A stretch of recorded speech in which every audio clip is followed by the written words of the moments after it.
A l'exposició temporal del Museu Arqueològic Diocesà al Museu d'Art Sacre de Mallorca, més de 100 anys d'història, podreu trobar un plafó de ceràmica ben interessant que forma part de la col·lecció de ceràmica del museu. Es tracta d'aquest plafó realitzat a Barcelona cap al 1670 i que procedeix de l'església de la Companyia de Jesús.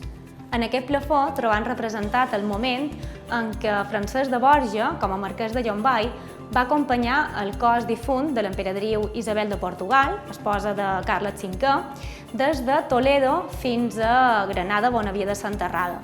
Aquesta experiència li va confirmar la determinació de que havia dedicat la seva vida a la vida monàstica, a la vida religiosa, i l'any 1546 va ingressar a la Companyia de Jesús, esdevenint així el seu segon fundador.